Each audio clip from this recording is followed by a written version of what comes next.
brought down a very stark raya.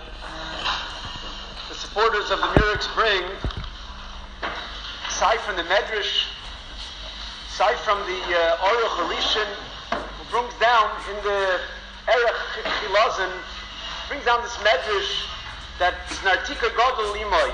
Sounds like it has some shell, which is a raya, at least that it's maybe some sort of snail. If it's a raya, the Radziner again had that Medrash, brings it down and says that he's fine with that. To understand the raya, we have to understand first of all a few things. The way the Aruch, Sefer the Aruch works. The Aruch was a Rishon. He wrote definitions. He wrote what words means. Pirush Amilis, Api, Chazals, Midrashim. 350 years ago, there was, in the time of the Shach, the Taz, there was somebody by the name of Rabbi Binyamin Musfia. He wrote a Moisif Ha'aruch.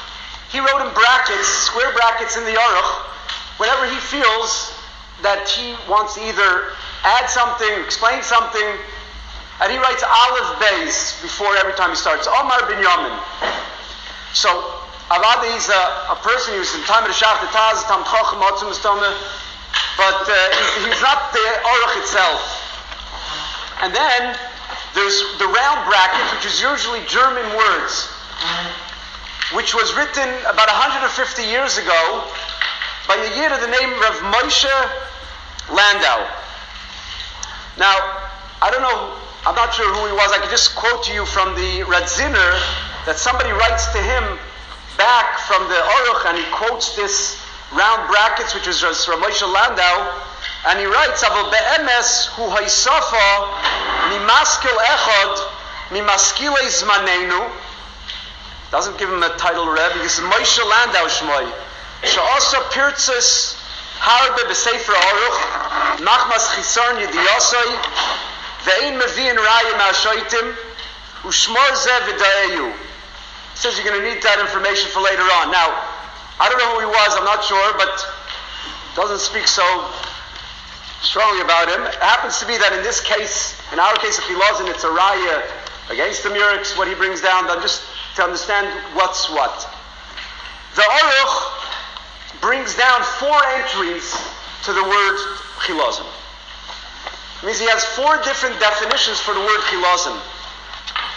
By 2 of them, he brings down with something that sounds, at least one of them, he brings down the Medrash of Psikta of Kahana that says that Ma Chilazin Zeh Nartika Godel Limoy, Kshu Godel Nartika Godel Limoy, and it definitely sounds a little bit like it might be some type of a snail.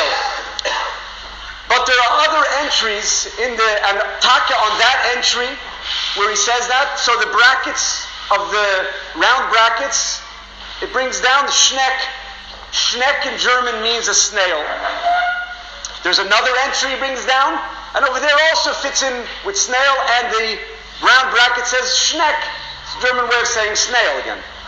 But then there's another entry in the Aruch, and it's a separate thing, and he says he goes through the Gemaras, we'll see soon, of the Chilazim of the Techelet, and he brings down many Gemaras that refer to the Techelet, how they used to diet, and the Gemara in Menachos on these different simonim that Chazal gave for the Chilazim, and he says that's the Chilazim of Techelet. So very clearly what it sounds, and over there he never mentions anything of the Medrash. He doesn't bring down that Nartika Godol Limoy. This round brackets doesn't bring down anything over there that it's a Schneck, because in that entry, it's a different Chilazim. We mentioned yesterday that Chilazim is a Shem Kailul. It's a very general term, and it has many, many things. I saw yesterday that one of the Achronim, the Beersheva, who's earlier, he brings down that it could mean also a arbe, a grasshopper. He brings a raya. There's a Yerushalmi that in one of the entries he brings down in the Aruch that there's a pasuk that says, one of the Teichachas, the Klaisrolos, that whatever you're going to grow, you yarash at slotzal. You're going to be impoverished and poor. You yarash from the slotzal. Slotzal pash means arbe, and the Targum Yonison over there says chalzoina. So he says it doesn't mean, obviously in that case, a snail. So it's clear from the Aruch that in that entry doesn't bring down anything to do with the snail, that the chilazim that was used for the Techelet has nothing to do with the Fakir. It's a Raya Fakir Kimat. That in the other ones, he brings down the Medrash, and he doesn't put in that one any Gemara at all that has reference to the Chilazon of Techelet. He doesn't bring down. Later in the last entry, when he brings down the Techelet, Chilazon, not Techelet, there he brings down the different Gemaras of Techelet without any mention of the earlier Medrash. And there's many Achronim that go like that also. There's the Yad David, he clearly says, the Yad David and the Beersheva, he says, there you see from the Aruch that there were two different Chilzonis. Because you see that he brings them in different entries, and he says the Medrash, and they bring down the Medrash that says that it's Nartika Gadol Imoy. That has nothing to do with the Chilazon of Techelet. Rabbi Yaakov Kamenetsky in his Pirush on Shabbos, he says that he sees the Aruch has two things. It's clear to him, he says, that the Chilazon of Nartika Gadol Imoy is unrelated to the Chilazon of the Techelet, because he brings it down in separately. Now, what's interesting is that there are words in the Torah that mean snail. There's many words that mean snail. In the Torah itself, snail is referred to, according to Rashi, as a choimet. One of the Shmoyne Shrotzim is called a choimet, and that means a snail Rashi touches. How does Rashi touch snail? Rashi uses the French word for snail. He says, belaz, it's a limtza. Limtza in French is a snail. L-I-N-C-E. L-I-N-C-E, or something like that, is limtza. And limtza is a snail. So Rashi, when he brings down choimet, he says limtza. There's a pasuk in Tehillim that says shavlul. It's brought down also in Gemara a few times. Shavlul means, Rashi touches over there, limtza. There's other ways to describe a snail, and that is in German, Yiddish, it's called a schneck, and in Midrashim sometimes you find a parpura. Now what's interesting is that the word in Torah, and when it's the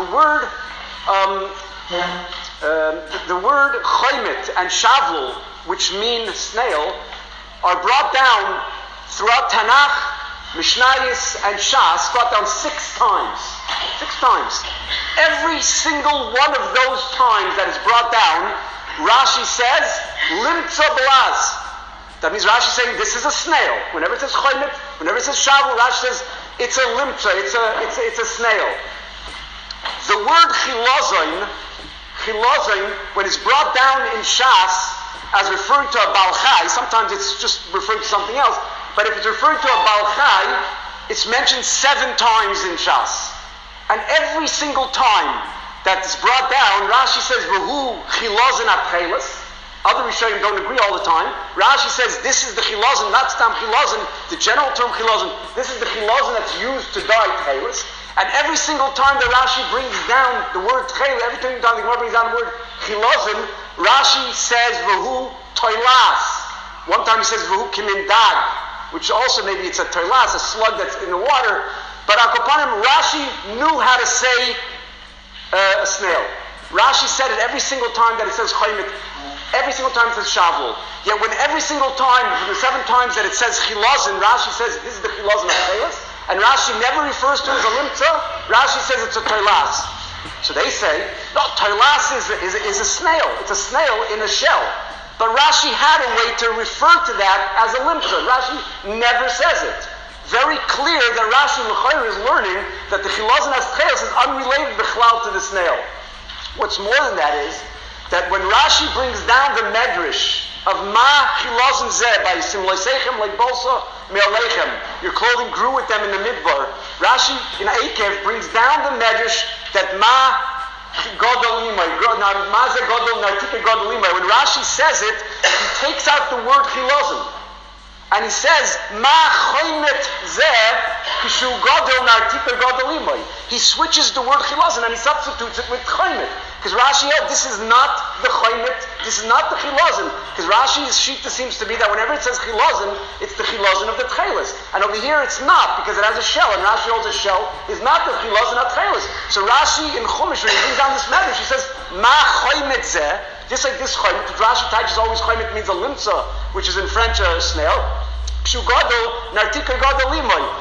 pretty clear from Rashi Shita, from the Aruch Shita, and we'll see many, many other Rishonim, that the chilazon at Techelet was not the snail.